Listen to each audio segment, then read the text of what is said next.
पाकिस्तान की bowling lineup के बारे में, हमने शाहीन शाह अफरीदी के बारे में बात की, लेकिन अब मैं चाह रही हूँ कि हम बाकी जो हैं नसीम और हारिस उनके बारे में बात करें। एक चीज़ इन तीनों में इंजी भाई हमने देखा है कि सिमिलर है, और वो है कि जब ये तीनों इंजर्ड हुए उससे पहले और इंजरी के बाद जब वापस आए हैं फिट होके, तो हमने देखा कि तीनों की पेस जो है वो कम हुई है। तो मैं जानना ये चाह रही हूँ कि क्या कोई खौफ बैठ जाता है दिल में, डर बैठ जाता है? जाहिर है आप अपनी बॉडी को लेके थोड़ा ज़्यादा ऐसा हो जाते हैं कि आप ज़्यादा फील करना शुरू कर जाते हैं कि अगर मैं ज़्यादा एफर्ट करूँगा तो शायद दोबारा से इंजरी ना हो जाए। ये वजह हो सकती है आपको लगता है?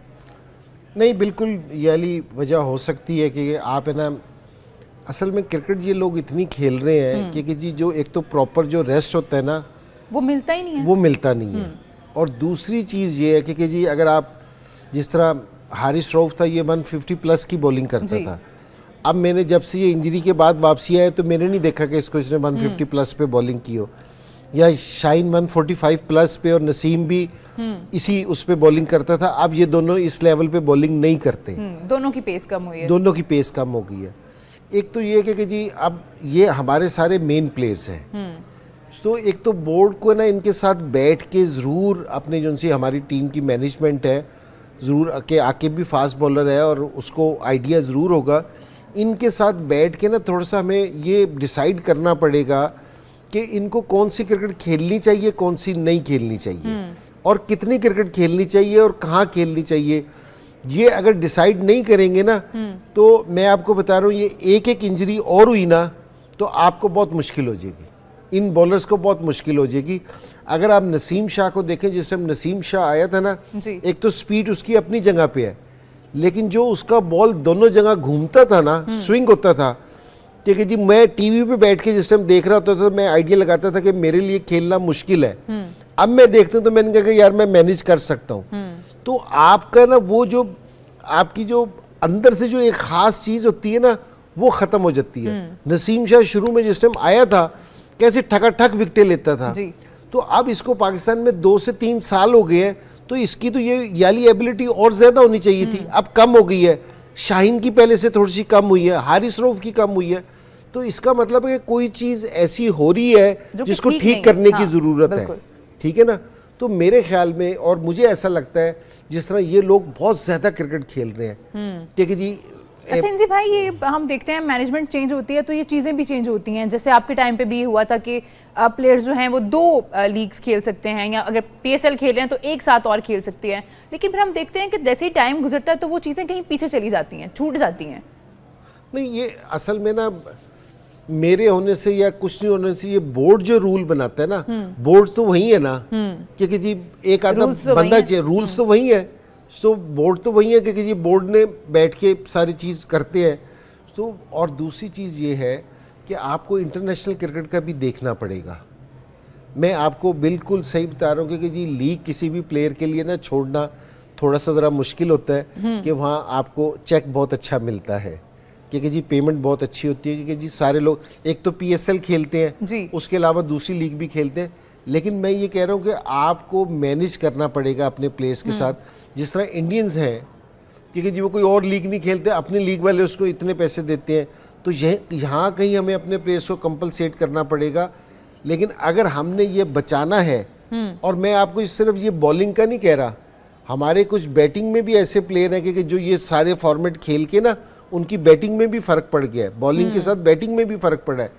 लेकिन मैं ये देख रहा हूँ कि ये तीनों बड़े ज़बरदस्त फास्ट बॉलर्स हैं, मुझे तो तीनों बहुत पसंद हैं।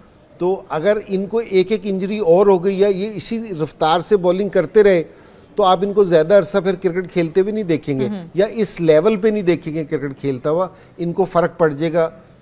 एक और भी चीज़ है इंजी भाई, जैसे आपने बात की ना कि इंटरनेशनल क्रिकेट का भी हमें देखना पड़ेगा कि हम कितनी सीरीज़ खेल रहे हैं, कब खेल रहे हैं, किसके साथ खेल रहे हैं।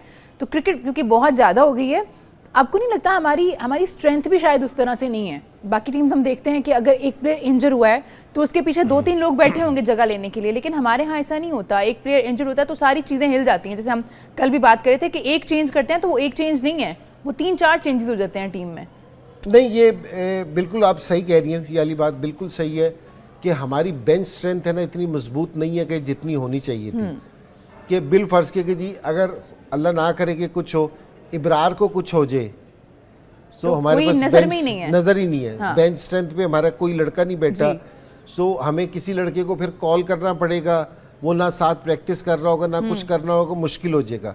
और दूसरी चीज़ भी यही, अगर आप नोट करें कि अगर हमारा बाबर आजम अनफिट हो जाए तो हमें मुसीबत पड़ जाती है कि जी वो न्यूजीलैंड में केन विलियमसन अगर इंजर्ड हो जाए ना, कितना अरसा रहा है, उन्होंने कोई शोर नहीं मचाया, फर्क भी नहीं पड़ता है। फर्क भी नहीं पड़ता। ऑस्ट्रेलिया का कोई प्लेयर इंजर्ड हो जाए उनको फर्क नहीं पड़ता।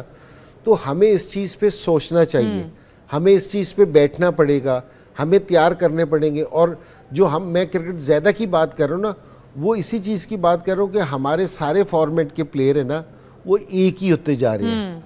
तो हमें थोड़ा सा इसका फ़र्क करना पड़ेगा। और ये बोर्ड की भी रिस्पॉन्सिबिलिटी है, लेकिन ये वाली रिस्पॉन्सिबिलिटी लड़कों की भी है। लड़कों को भी इस चीज़ को देखना पड़ेगा, उनको भी पिक एंड चूज करना पड़ेगा कि हमें कौन सी सीरीज खेलनी चाहिए, किस तरह कौन सी लीग खेलनी है, कौन सी नहीं खेलनी। इब्रार के बारे में मैं ज़रूर बात करना चाहूँगी। एक ही स्पेशलिस्ट स्पिनर हैं हमारे पास इस टूर्नामेंट के लिए, उन पे कितना प्रेशर होगा?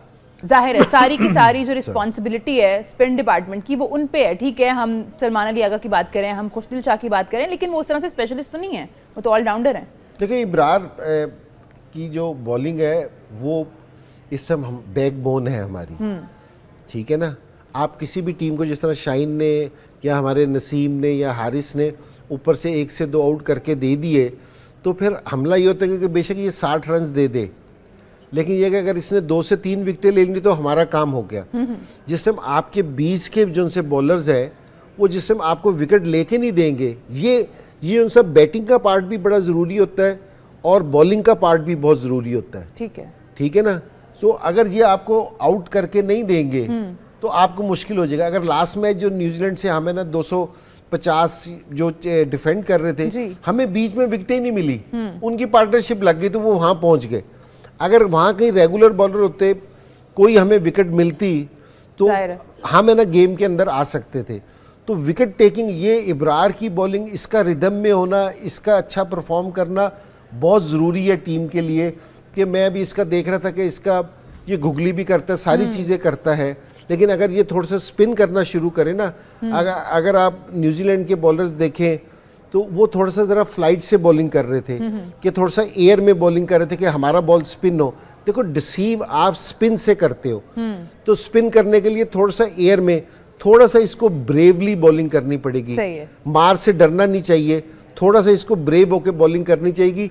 ये इब्रार विकेटें लेगा ना तो हमारी सिचुएशन बिल्कुल डिफरेंट होगी। ठीक है जी, एक छोटा सा ब्रेक ले रहे हैं हम, आप लोग कहीं मत जाइए, देखते रहिए चैंपियंस ट्रॉफी हंगामा।